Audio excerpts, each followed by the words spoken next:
Countess is a group of men and women whose mission it is to promote and protect the best interests of the women and children of Ireland. And the group are calling on the LGFA, that's the Ladies Gaelic Football Association, to revise its transgender inclusion policy. And the LGFA Central Council meeting in Tullamore on the 1st of June may be an opportunity to right a wrong, as the group, the Countess, would see it. Now, sports spokesperson for the Countess Advocacy Group is Sorcha Nick Loughlin, and she joins me now. Good morning to you, Sorcha.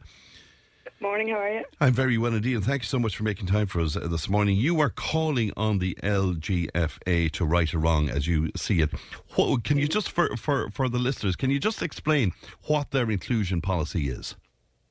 Yeah, no problem. So basically the inclusion policy that they have states it allows males over the age of 12 to play in ladies Gaelic football under a few conditions. So 12 to 15, they just have to have a GP letter, and over 15, there's a self-declared testosterone level, which is 10 milligrams per 10 nanomoles per milliliter, which is extremely high by all metrics, but in fact, even if they had a very low metric, it still would be incredibly unfair because, you know, allowing any male to play in a ladies' sport, in a female sport, is actually very unfair and very unsafe for the females who play. You know, there's science to back up that there's an unfair physiological advantage that can't be negated by any metric. That's why the category exists in the first place. And also that in games where there's a risk of collision, that you know, women and girls are at risk if they collide against a male player, or if there's a tackle or anything like that. So for those reasons, we're calling on the LGFA to revise or withdraw this policy and you know, look at it again, to look at the science internationally. What happens, say, for example, in rugby, where they've protected the contact rugby to people born female for participation. Yes. And then and they got a lot of stick for that.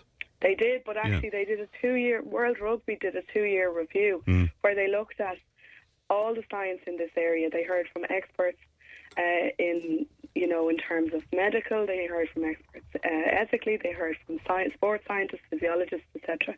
And their conclusion was that it was both unfair and unsafe to allow males to play. And that was what their guidance was given to the individual country organisations, and thankfully the IRFU followed that. And they did get sick, but they're still, you know, the policy is in place now 2 years. Have you any idea how the LGFA came to the conclusion that this is the right way to go? For instance, did they liaise with their grassroots, for example? Did they engage the players in this discussion? To our knowledge, they did not do any of the usual kind of procedures. So normally when a policy is being introduced or being discussed at Central Council, it's sent out in advance to the PROs for distribution to the clubs. The clubs advise their county delegates feed back to Central Council. And to the best of our knowledge, that wasn't done in this case. What happened was in February they had a meeting where they presented this policy to the delegates at the meeting, and essentially told them that they needed to have this policy to fulfil their legal obligations, which was untrue. And so without any scope for discussion or debate or like you say, consultation with grassroots members, volunteers, players and parents, the policy was adopted and introduced. So we feel that it was introduced basically on a falsehood, because there actually is no legal obligation that they discuss. There certainly are laws around non-discrimination, but the category of sex is not included in those laws. Where sex matters, as in sport, you know, most reasonable people would agree that your sex is the key point here. Like, it's not your identity in any case, and that is allowable for that category to be protected there. So we sought reassurance, we sought information from the EU and from Irish lawyers and stuff, and they say no such law exists to say that they must have this policy.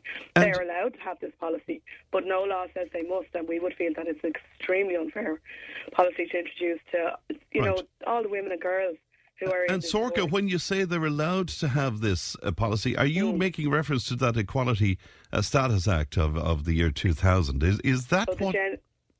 the Gender Recognition Act 2015 allows somebody to legally change their gender, and that's a self-declaration. So there's no medical process, there's no sort of long-term assessment of that individual. It's simply a form that they fill in and stamp and sign to say that they intend to live as the opposite gender, which we would see as Have you heard from members of the LGFA on this? Have they spoken out, for example? Some have spoken out publicly, and a lot more have contacted us privately. We put up resources on our website when the policy was first announced in February for club members, so that they would have an easy, access to the science and stuff, and an easy sort of format for complaining to the LGFA. So we know an awful lot of people went and did that because they then informed us of the responses that they got. We know that there's referees, volunteers, coaches and parents speaking out, and players as well. But it's very difficult for individuals to speak out on this issue, which is why our group is formed. We would like to allow conversation in this area. People feel very intimidated. They feel afraid to talk out sometimes. They feel like they might be penalised.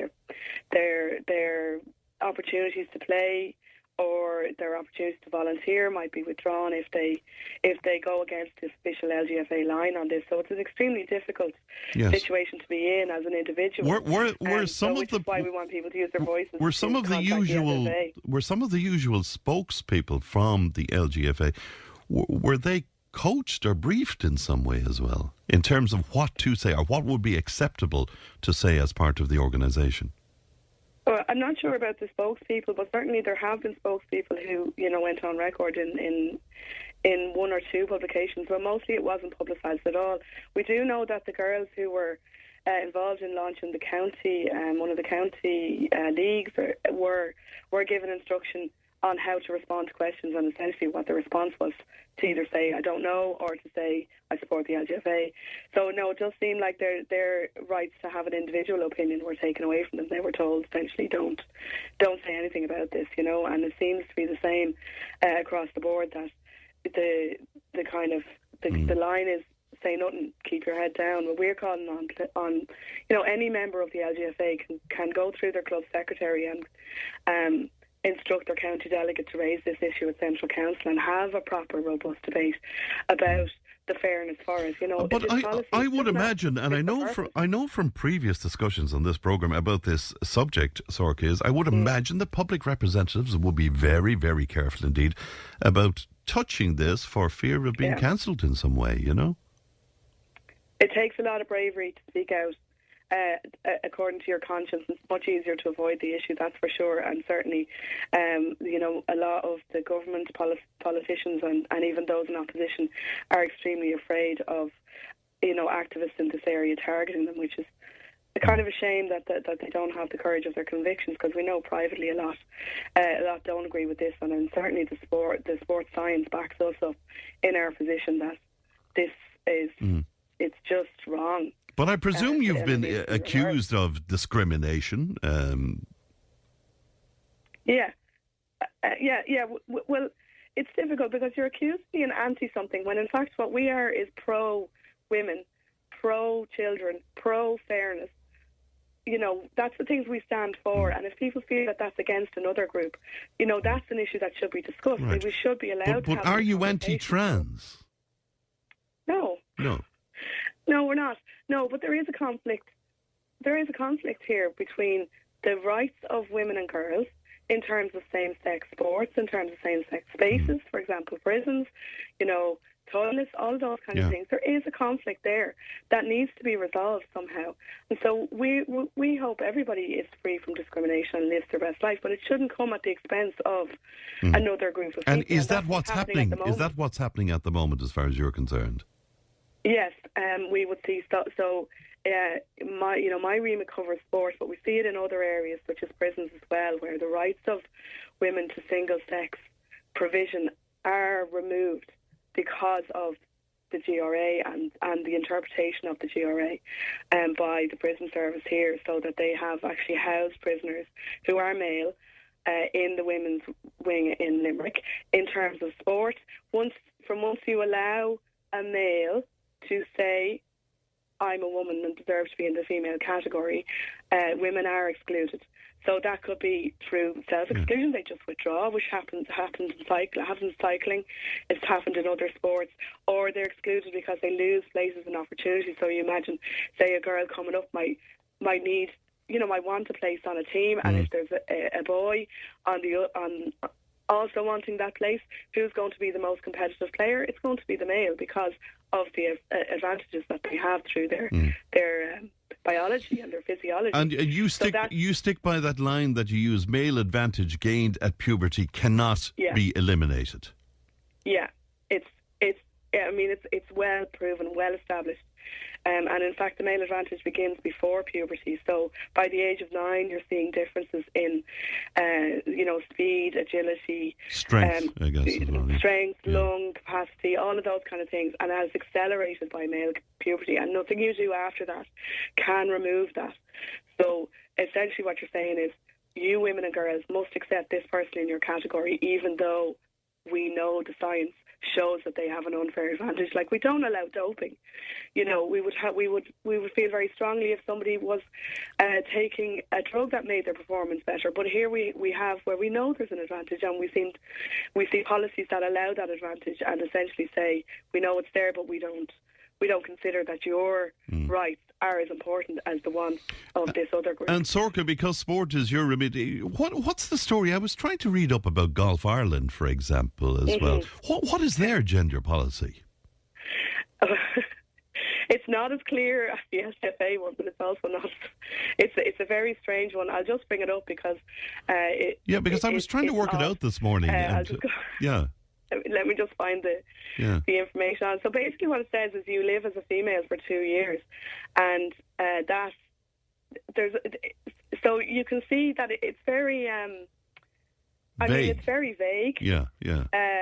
It doesn't really give any definitions. It says things like, while maintaining the relative balance of competitive equity, which just reads like this other term, meaningful competition. And meaningful competition is essentially where they say that, well, we know there's an advantage, but we still think it doesn't really matter. So, we also have resources for people to read on the website about the golf policy as well, which we feel is, basically we know any policy that allows males to be against females. And with the legislation, the golf policy is very hard to understand, though, because of the way it's worded. Yeah, I was hoping you could explain it to me, because I couldn't. I thought I was just too tired this morning to work through it. But there you go. The other thing too, and the legislation you referenced earlier on, I'm just wondering, is it illegal in this country for a group to say, if you're trans, you can't be part of this? Is that actually illegal? It would depend on the situation. The law is not very clear in this area, but it wouldn't be legal, for example, to say, I'm not cutting your hair, or, it wouldn't be, that would be discrimination. So in areas where sex matters, the Equality Act, which predates the GRA, the Equality Act, does allow for sex to be the defining feature.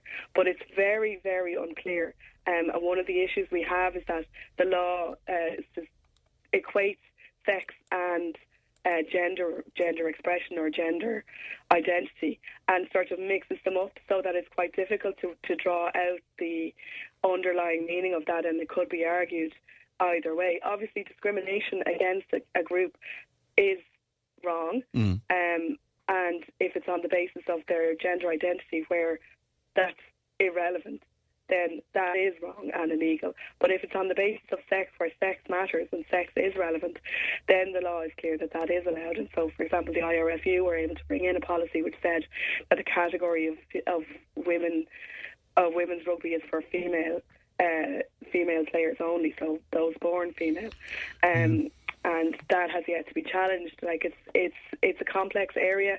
It wouldn't be my area of expertise. Our founder, Nisha de Bruin, is much more knowledgeable about the law. I'd imagine it could be challenged, and it will be interesting to see what comes. Would it surprise you to know, I'm just looking at my screens here, Sorcha, and I can't find anybody who's disagreeing with you on this. And in previous conversations on the programme, it would have been the same result. So where is this coming from? Where it comes from is from activism. There's a lot of NGOs who are very active in this area, and they tend to advise policy, and they all tend to say the same things, which is basically the opposite of what we are saying. And so there's a big gap between what government policy makers are hearing and what they're doing, and what ordinary people actually think and feel about this, because it's clear from our conversations with people, it's clear from when we've been on the radio that a lot of people agree with us. We did a Red C poll, which also showed that the majority were in agreement with our position on this. So there's a large disconnect between what official policy makers are bringing in and what ordinary people think about this, which, our group, one of our main aims is to open up conversation in this area. We want people to feel like they have a voice, that it's okay to say, actually, I disagree with the policy on this. I want to go to my school and say, no, my daughter deserves a single sex. But you see, it's not okay, Sorcha, because I every time we discuss this topic or variations of this topic here, it seems as if there needs to be a single narrative, or at least that's what's happening on most media. There's a single narrative on this, and it seems to be the same in Dáil Éireann as well. Yeah. So I'm just wondering, your organisation, where can you go with this? Because you're going to have to battle everybody. Yeah, it's difficult, and it has been difficult for the last few years. Since the organisation was founded, trying to find places where we can have conversations and places where people will listen is very difficult. But it's beginning to change, and the more, the likes of your radio station and others are willing to do the brave thing and are willing to do the difficult thing and bring on people who are saying a different thing to the official narrative, the more that is going to be helpful. And the other thing I would say is really important for people is that they speak to their elected representatives and say, actually, we don't agree with this. Try and draw them into a conversation about why you don't. If you think it's sports, or if you think it's prisons or schools or whatever is the area that you're passionate about, you're interested in, anything like that, reach out to your elected representatives and let them know that the narrative that they're hearing is not the only one, that there are actually a number of different views, and they're all valid on this, and they need to be heard, and it needs to be discussed and debated. We're not saying everyone must agree with us. We're saying this is extremely important, and it needs to be discussed out in public, and it needs to be discussed on the airwaves. And it's a really it covers a huge area. We have working groups in a lot of different areas, looking at, for example, how gender ideology affects lesbian, gay and bisexual young people. We have looking at healthcare, my remit in sport. We have people looking at legislation, language, all of those kind of areas. So we have a multitude of resources. Yeah, and I'm just about out of time.